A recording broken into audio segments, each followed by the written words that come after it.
भीम एवं हिडिंबा के विवाह की कथा। आखिर क्यों हुआ था हिडिंबा का विवाह भीम से? हिडिंबा पांडव कुल की सबसे पहले बनने वाली वधू थी।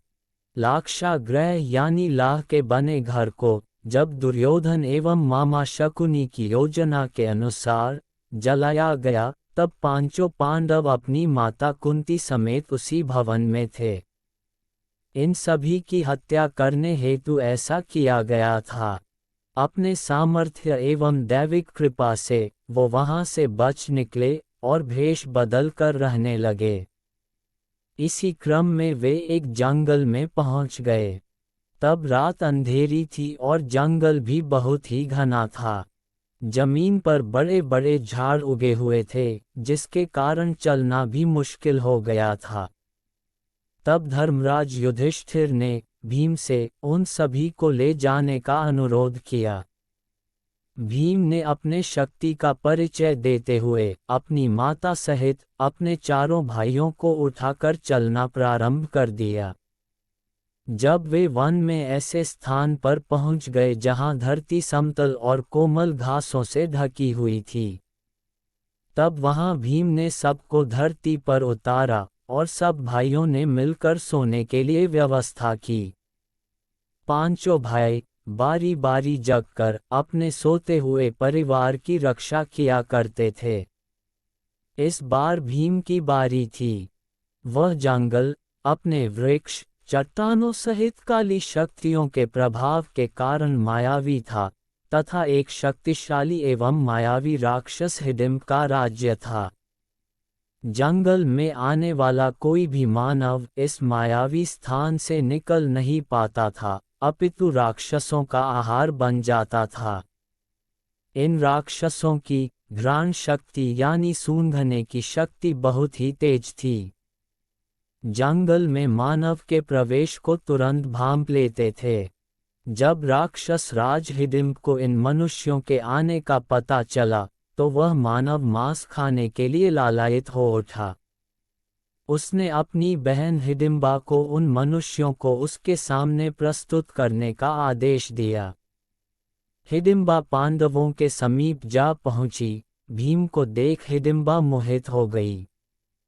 वे सोचने लगी, एक शक्तिशाली पुरुष जिसका हृदय इतना कोमल है कि अपने परिवार को सुरक्षा प्रदान कर रहा है, उससे अच्छा जीवन साथी और कौन हो सकता है। मैं धन्य हूँ यदि वह मेरे पति बने। फिर उसे अपने क्रूर भाई की आज्ञा का स्मरण हुआ। देवी हिडिंबा ने अपनी मायावी शक्तियों से स्वयं को एक सुंदर युवती में बदल लिया और भीम के पास गईं।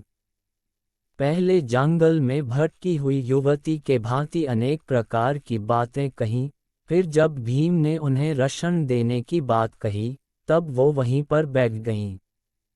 हालांकि आराम कर रहे अर्जुन एवं युधिष्ठिर को देवी हिडिंबा पर धीरे धीरे संदेह भी होने लगा था, परंतु उन्होंने सुरक्षा को ध्यान में रखते हुए सोए रहने का स्वांग किया। आसपास क्या हो रहा है, इस पर चुपचाप ध्यान दे रहे थे। इधर देवी हिडिंबा से भी ये सच छुप नहीं रहा था। तब उन्होंने भीम को बता दिया कि मुझे मेरे भाई राक्षस राज हिडिंब ने आप सभी को भ्रमित कर उस तक पहुंचाने के लिए प्रतिनियुक्त किया है। परंतु आपको देखकर मैं आपसे प्रेम करने लगी हूँ। मैं आपसे विवाह करना चाहती हूँ। मैं आप सभी को यहाँ से बाहर निकलने का रास्ता आपको बता देती हूँ। मेरा भाई हिडिंब बहुत ही पराक्रमी, मायावी और क्रूर है। उसके आने से पहले आप लोग सुरक्षित स्थान पर चलिए।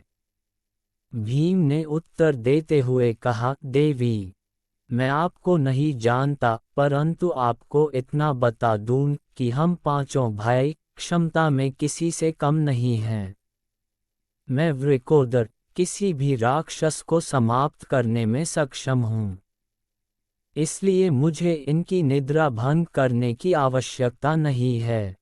अब ध्यान से उन महान मनुष्य को देखिए, वे धर्मराज मेरे बड़े भाई हैं। उनकी अभी शादी नहीं हुई है। मैं अभी किस प्रकार विवाह कर सकता हूँ। चर्चा चल ही रही थी कि राक्षस राज हिडिंब वहां पहुंच गया। अपनी बहन को ऐसे विभूषित देख वह क्रोध से भर गया। अपनी बहन और सभी पांडवों को मृत्यु दंड देने का निर्णय लिया। दूर से ही अपने भाई के घातक रूप को देख देवी हिडिंबा भयभीत हो गई और भीम को अपने परिवार को जगाकर सुरक्षित स्थान पर ले भागने को कहा। परंतु वे कह भी किससे रही थी, महाबली भीम से, जिन्हें राक्षसों और जानवरों से लड़ना पसंद था। भीम ने हिडिंबा से कहा, ये याचना अनुचित है। मैं पीठ दिखाकर भागने वालों में से नहीं, न ही ऐसे राक्षस की उदंडता के लिए अपने परिवार की निद्रा भंग करूंगा। युधिष्ठिर एवं अर्जुन सतर्क हो सब सुन रहे थे, परंतु सोए मनुष्य के भांति स्थिर थे। भीम ने क्षण भर में हिडिंब को पकड़कर घसीटते हुए दूर स्थान पर ले गए।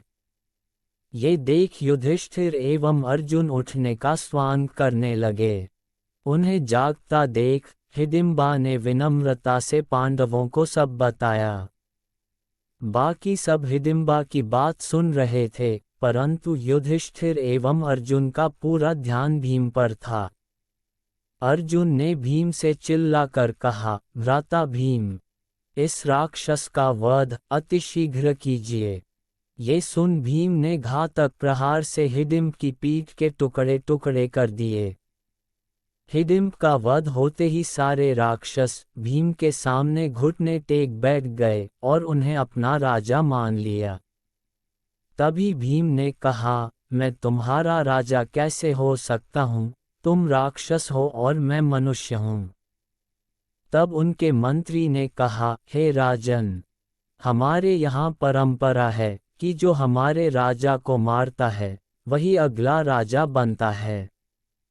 एक शक्तिशाली राजा ही अपनी प्रजा को सुरक्षा प्रदान कर सकता है, और प्रभु, आप तो राक्षस राज हिडिंब से भी अत्यधिक शक्तिशाली हैं।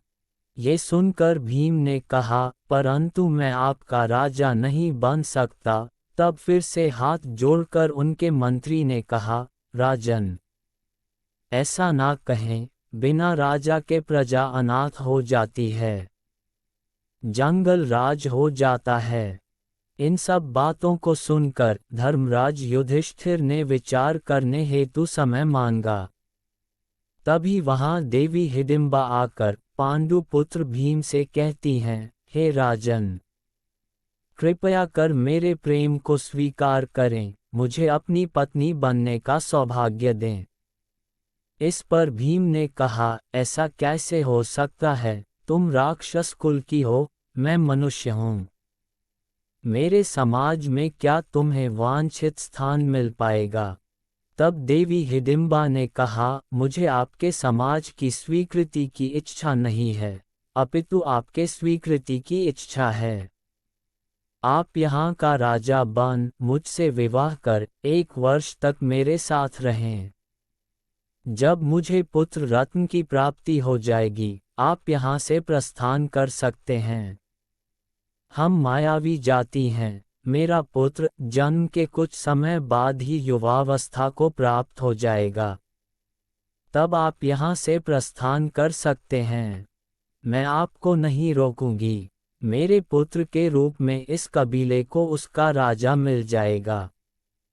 फिर रोते हुए माता कुंती के चरणों में गिरकर कहा, माता, एक स्त्री के प्रेम की पीड़ा तो आप ही समझ सकती हैं। मुझे अपनी पुत्र वधू स्वीकार कर लीजिए माता। 1 ही वर्ष की तो बात है, मेरा भी कल्याण हो जाएगा और इस कबीले का भी। माता कुंती ने देवी हिडिंबा से कहा, हे पुत्री, तुम्हारी बातें तो धर्म संगत लग रही हैं, मुझे विचार करने का समय दो। फिर चर्चाओं के उपरांत माता कुंती सहित सभी पांडव इस बात पर सहमत हो गए कि इस प्रकार प्रजा को अनाथ करके जाना धर्म संगत नहीं है। फिर भीम ने कबीले का राजा होना स्वीकार किया, देवी हिडिंबा से विवाह कर लिया और उनका एक पुत्र हुआ, महाबली घटोत्कच। मायावी राक्षस होने के कारण जन्म के कुछ समय उपरांत ही घटोत्कच युवा हो गए और अपने पिता भीम, अपनी पितामही देवी कुंती सहित अपने सभी काकाओं को दंडवत प्रणाम किया और उन्हें वचन दिया कि जब भी पांडवों को उनकी आवश्यकता पड़ेगी, वह केवल स्मरण मात्र से वहां उपस्थित हो जाएंगे। देवी हिडिंबा ने भी अपने वचन अनुसार अपने पति भीम, उनके भाइयों तथा उनकी माता देवी कुंती को विदा किया।